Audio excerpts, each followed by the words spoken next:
All right, everyone. Hello, it is Heather Chauvin here with Kristen Plannings, the Intuitive Heart Healer, and we are going to dive right in. I brought Kristen on board today. I know her personally, and I love her to pieces. She's like a sister to me. And Kristen has this amazing gift and talent to help people trust their intuition more. And I brought her on board today because I wanted to have her answer a question that I get a lot from parents. So welcome, Kristen. Thank you, Heather. It's great to be here. Yeah, normally when we're talking, we just said before the recording that our hair is up in a messy bun and we have babies and children hanging off of us. So we're like, ooh, you got lipstick on. So our hair is still a little wet because we haven't had time to get picture perfect, but that's not what matters here. What matters here is talking about intuition, that part of us that nobody else really teaches us.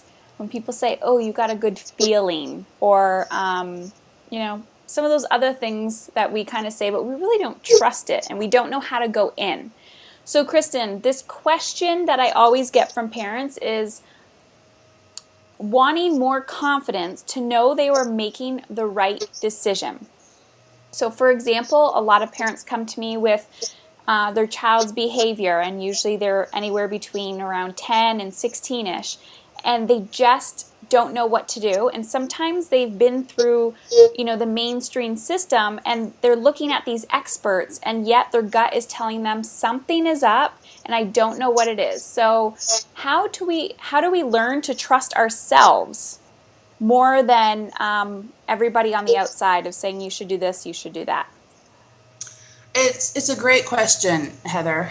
And I have a 13-and-a-half-year-old. So I can speak for me personally a little bit, but generally, but the thing with intuition is that it's so personal to the individual. So I can share with you my thoughts, but ultimately, it's your individual process. So the first thing that I would say is it's a learning process. Take the pressure off. There's no, what I see a lot, Heather, is that we don't want to be wrong. Yeah. We don't want to make the wrong decision. Just take the pressure off, because when you follow your gut, you can't make the wrong decision. That's like a myth that we tell ourselves. And when we feel like the pressure is on, like we're going to make the wrong decision, then it blocks that intuitive process and it creates doubt. So that's number one. So can you repeat that part? Because that felt like a huge aha moment for a lot of people, that when doubt occurs, what did you say? When you put the pressure on, feeling like you're going to make a mistake, and how can you know if you can trust your gut because you're worried about being wrong? Right. That is your monkey mind. You can't get it wrong. Intuition is an art. It's a practice.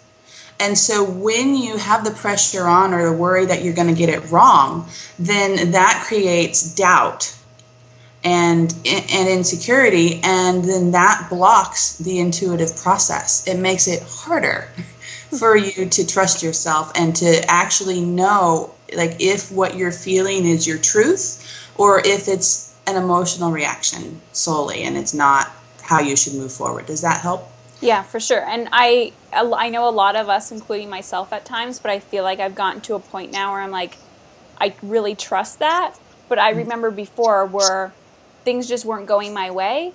And I can see now, as the passive observer, that it was just me doubting myself and pushing through that doubt and that worry and that pressure and that overwhelm, rather than coming from a place of truth and intuition.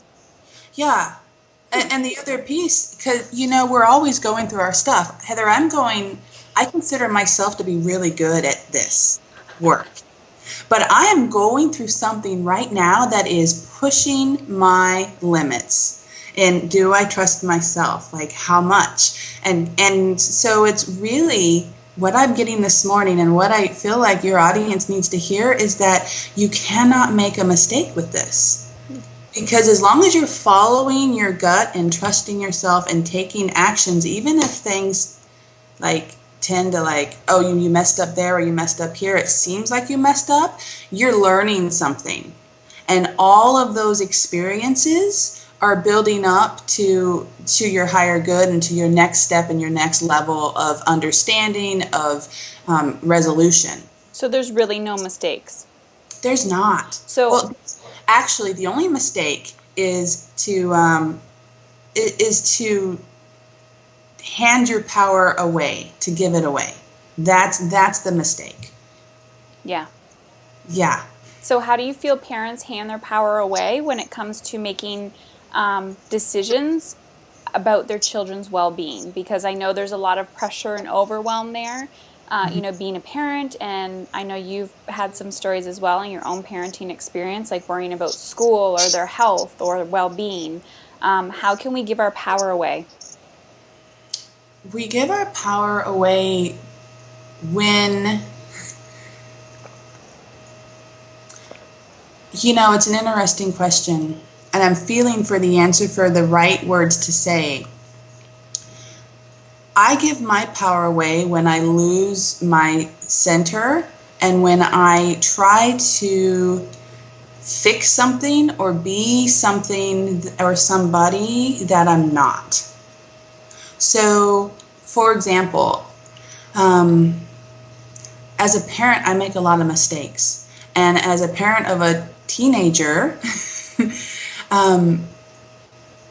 it's, you always are getting new surprises and new situations and new challenges.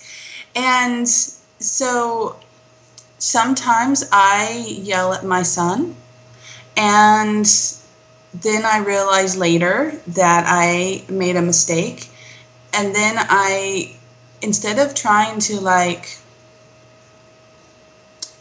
fake it or move on, I have a hard time moving on and really being me until I come to him and say, hey, look, I messed up, I'm sorry. So if you can take that facade off that as a parent you have to know everything and do it right, yeah, then that's a huge release that allows your intuition to act more actively and allows you to trust yourself more. And what you were saying about mistakes, I make mistakes all the time. Well, what you said earlier is that we don't make mistakes. It's just the lesson. So the lesson that you're, because I lash out all the time too. We do it. It's people have this perception that, the perfect parent doesn't lash out and they're Miss Cleaver. That doesn't happen ever. And if they do, being in control at all times. Yeah, and no, that's just not reality. Yeah. But yeah, when you lose your cool, there is a lesson there, and you're not just learning the lesson, your child is learning the lesson too. And like you said, what really makes the lesson valuable is when you approach your child and say, listen, I messed up, I'm sorry, how can we make this better next time? Because that's a teachable moment for both you and the child. Yeah. What I found, Heather, is when I do that, it allows my son, who has perfectionistic tendencies like his parents do, it allows him to resolve his own problems in an easier way. When he sees that I'm being human and I can come back and say I messed up, it gives him permission to do the same and to let himself off the hook too. So back to your question of how can you know what to do when experts and everyone around you is telling you something. So if you have a specific problem, for example, you're trying to curb a behavior or like a medical condition, maybe your child is hyperactive or something, or getting into trouble at school. I am a big believer in getting as educated as you can on the specific problem. So if you need to go to a doctor, if you need a second opinion, if you try all these routes, the first step really in making a decision is gathering information, and gathering information from trusted sources. So, if you have a family member, like a mother or a grandmother or a sister that typically doesn't give you supportive advice, then don't go to them for advice. Or when they do give it, don't allow that to affect you. Yeah, don't take it in as a weighted opinion. So only go to support from people that actually support you, that are positive and that are solution oriented rather than drama oriented. And so that's the first part. And so then you're going to get several opinions, and that's great because you'll get different insights. But if you are feeling like there's something in your gut that's unsettled or not agreeing, not perfectly in alignment with what these other people are saying, then you've got to trust that, because that is your higher knowing, your higher self, your authority as a mother, in telling, it's your truth speaking out to you that there's something else that you need to explore, and you know the direction that is if you tune in and listen to yourself. So I want to teach them how to tune in just a few minutes, but I just kind of want to recap what you just said, because that's huge. Because what normally happens, and what used to happen for me, was I would receive a problem, which was usually in a behavior, which is the symptom of what is really going on. Yes. And what people normally do is first attend to their family physician. And then when they don't get the results that they want there, they may go somewhere else, or they're, put on to a specialist or whatever it is. And if you're open to alternative medicines, you may go try Chinese medicine or whatever. So you're trying all these things. And then you get in the space of overwhelm. Like, what is happening? I'm doing everything I can. It's not working. So what you mentioned earlier, Kristen, was that when you are in a space of overwhelm, it's because you're not tuning in and you're not listening.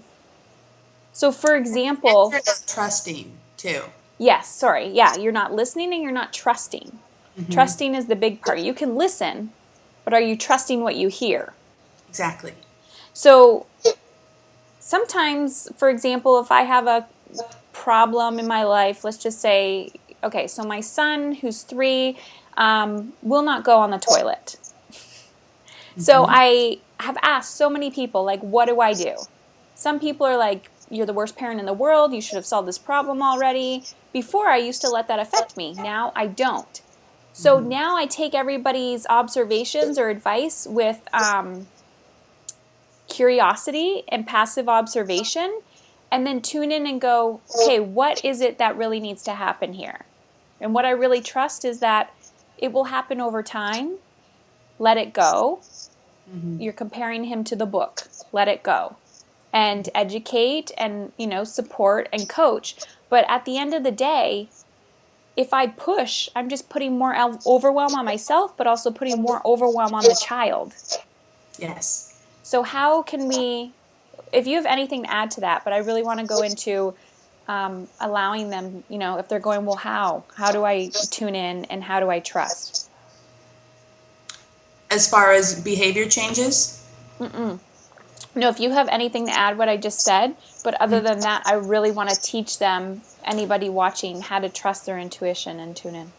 Yeah, so one last thing before we get into that. Your children mirror you. Bingo. So when my 13-and-a-half-year-old acts out, I used to try to get him to change his behavior, but I do that still, but I do it in a different way now. I look at myself and go, okay, what is his behavior stirring up in me? It's pushing my buttons. So I take a step back and I look inside myself and see what's moving, what's alive in me, what's being triggered.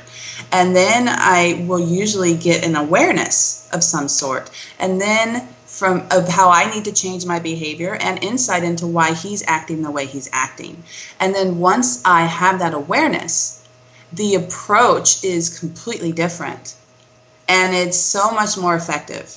So, teenagers are really emotional. They do stupid things. They're irrational.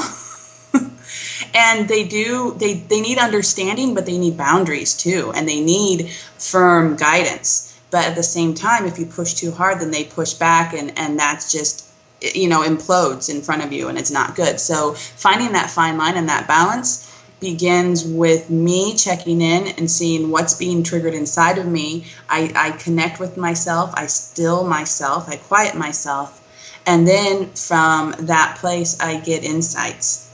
Then I know how to handle the situation. Sometimes it's having a conversation with my son where, it's a heart to heart, where I'm able to say, hey, look, I'm feeling like this. And is that maybe how you're feeling too? Other times it's like, you know what, dude, I know that you're struggling with this, but this isn't acceptable. This is how it's going to be. So, but centering yourself and looking inside is the key to that effective communication and resolution. Yeah, and that's the core of what I teach. And the thing is, people don't realize, well, why is this happening now? Why when my child is a teen or a preteen?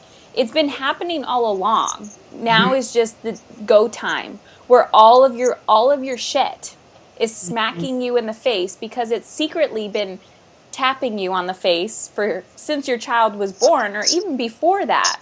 But parenting really allows you that spiritual practice of like, what you resist persists. Well, it grows really, really big when you have a teenager and they're raiding your face and you're like, oh my gosh. And that is when I feel you grow most as a parent. Well, yeah, because they've spent their whole life absorbing everything they see around them. And they learn it all from you and from the people that you surround them with, but mainly from their family, because that's who they're with the most. So as a teenager, they're ready now to put into practice more independently what they have absorbed. And as soon as you say that, I can hear people going, oh my God, I gotta put my kid in a bubble. I gotta do this. No, you do not. Because what is happening is perfect. What is happening within your family, because I believe our children come to us to teach us lessons. Mm-hmm. And what they experience in this lifetime, they are supposed to experience in this lifetime. And I think the hardest part about that is just accepting what is as a parent. It comes back to accepting your imperfections, and it comes back to owning your mistakes and making positive changes where they need to be made. And just teaching your child that it's okay to be human by letting yourself be human, which means letting yourself make mistakes and admit them, and teaching your child how to also do that. Yeah. Okay. So I want to go into intuition, because this is so fun and exciting. And when I kind of discovered this and learned it and trusted it, started to trust myself. It's a really great tool that once we learn, we can pass on to our children. Okay, so I want to ask you, Heather, how much time do we have left? And then from there I can decide what the best way is. So we've been on for about 15 minutes. So if you can do something anywhere between max 10 minutes would be awesome. Okay. So what I'd like to do is invite everybody to have an actual experience right now connecting to your intuition. So does that sound okay, Heather, with you? That sounds fabulous. Awesome. So for everyone listening, I invite you to get yourself comfortable. And we're going, just follow my lead. Take a couple deep breaths. I'm going to close my eyes too. So I invite you to close your eyes. Turn off any distractions. And just simply follow the guidance of my voice. Take a couple deep breaths in. Breathing in clear, brilliant, bright white light all the way down to your lower abdomen. And exhale anything that doesn't belong, any tension, any stress. Okay. Taking another deep breath and call all your energy back to you. All your thoughts about what you're going to have for dinner, how you're going to manage your schedule tonight, what's going on tomorrow. Leave that all. Just put it on the shelf for a moment, knowing that you can come back to it as soon as we're done here. It's not going anywhere. But for this moment, in this space, in this time, give yourself this gift to just to take yourself on a little vacation for 5 minutes. Good. So inhale another breath of clear, beautiful, golden white light. And exhale anything that doesn't belong. Okay, so I want you to wiggle your toes and feel the energy of your breath move down to your toes. Kind of wiggle your body. Just notice your body and how it feels in this moment. Become aware now of your lower abdomen. If you're a woman, it's where your uterus is.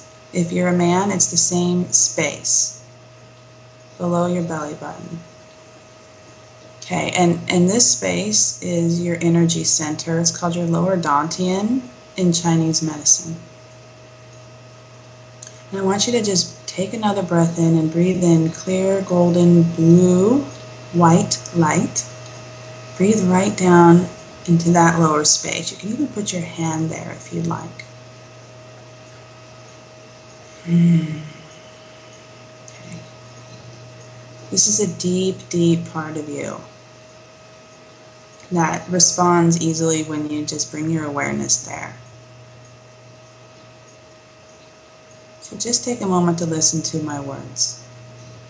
Let them wash over you. Receive them with your heart open.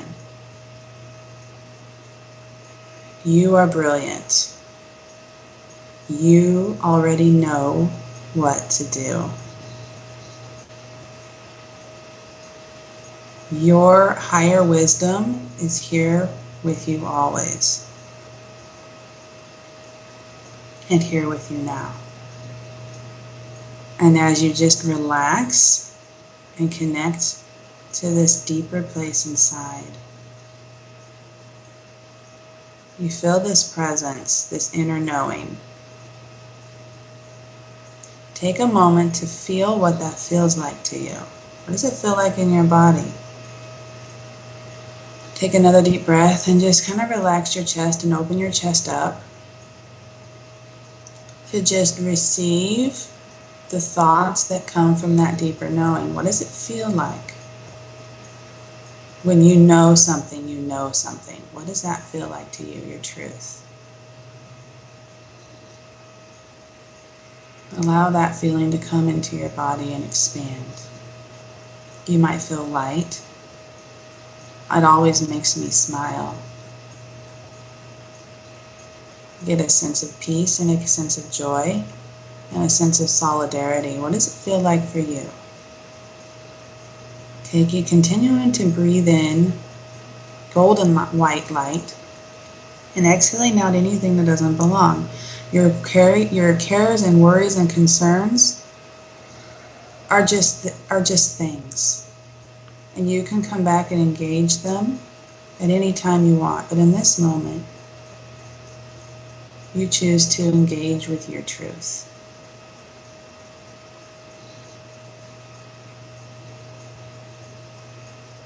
So there's a stillness that occurs when we do this. It's like a coming back, like a returning home. And from this centered place, all knowing comes. And from this centered place, just taking a couple moments to come here, to ground yourself, you can then prepare for your day or for the downwinding of your day. You can come to this place when you are feeling insecure or emotional and get peace and grounding and insights. So I invite you now to just ask yourself a question. I don't know what question that is, but I feel like you know what your question is for you. So just ask yourself that question. And without any judgment, without trying to figure it out, just be still with that question. And just wait. No expectations, just be curious to see how your body responds, how your inner wisdom responds. Take another breath, moving your breath deep down to that centered lower dantian, right in your lower abdomen. Inhaling in a brilliant blue, golden, clear white light. Exhaling anything that doesn't belong. Breathing in, ask your question. Breathing out, exhale, wait for an answer.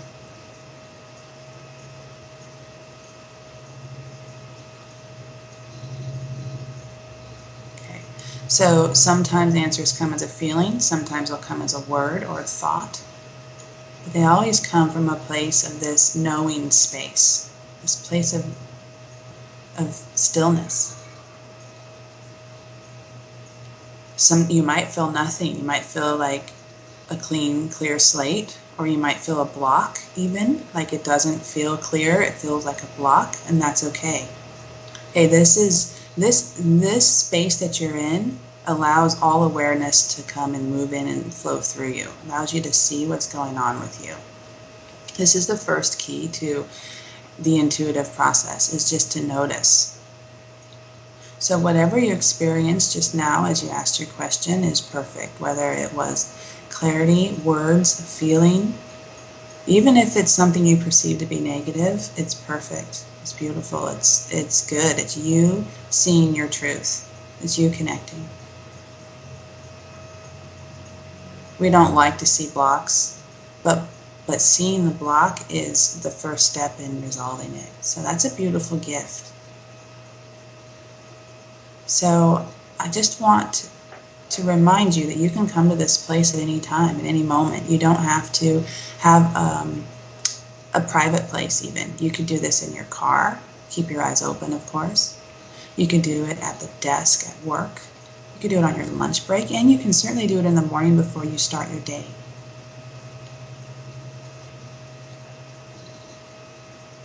But coming back to this place of stillness is the key to you connecting. So I'm going to invite everybody to just, it's about ready to come back. So just take a last intake, your vision, your whole visceral experience of what you're feeling right now. Just notice it one more time, take it in. Be thankful and gracious for it.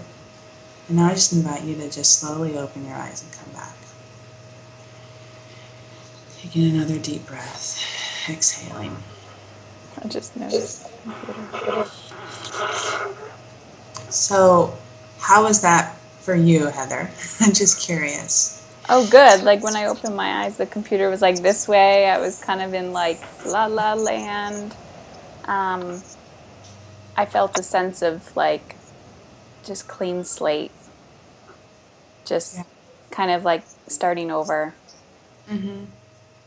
So for your intuition to really flow through you, this clean slate you talk about is the optimal playing ground.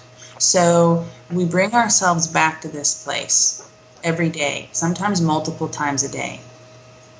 And it does, you still have your problems. You don't have to be problem free to have this happen.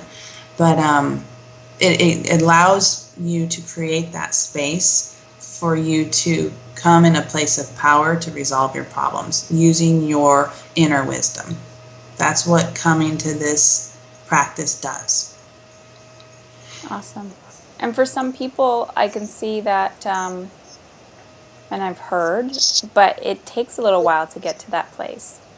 It does. Yeah. Sometimes it takes me a while. This is not something that you just learn in like, a quick workshop or even a long workshop, and then you're set for the rest of your life. It's a practice of every day, and once you get to a certain level where you feel like you're pretty good, then you'll get your next challenge, and then you just move on to your next level. Yeah. So it's a practice. Cool. Well, now I'm in a completely different state of mind than when we started our interview, when we started chatting. Yeah, and I invite everybody to notice what that state is for you, because this more relaxed state is you being more in alignment with your center and with your light. And so you're connected. So then you move from this space out and your actions are completely different. and the insight and wisdom you receive more clearly and more readily because you're open and you're receptive to receiving it. Love that. So how can people get more of you and get more of this on a daily basis? Well, there's a couple ways, Heather. I have a free gift and a free opportunities to if people want to take it further. So the first thing is if you go to my website at www.theintuitivehearthealer.com, you'll see right there on the front page my free gift, the Intuition Connection Gift Pack. So you'll actually get a meditation because, like you said, Heather, it is a practice. So I give you a meditation that you can download. It's got music, it's got my words, and it makes the whole process of connecting effortless. All you have to do is turn on your MP3 player and, whatever, and just listen.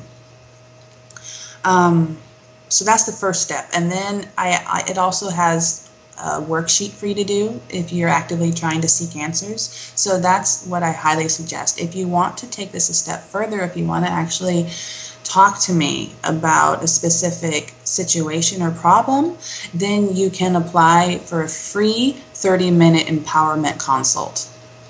And that's on my website on my About page. So you just go to the website, go to the About page, and you'll see how you can connect with me there. Fabulous. And I will put that info below this video on the page so that anybody can connect with you, because I've worked with you before and I don't know what you do to me. But after, it's like, okay, that's gone. That's, I'm working through it. So thank you so much, Kristen, for being here and giving everybody your tidbits of wisdom on trusting our guts as parents and really knowing right from wrong and truth from overwhelm. You're welcome, Heather. It's been such a pleasure. Oh, thank you. All right.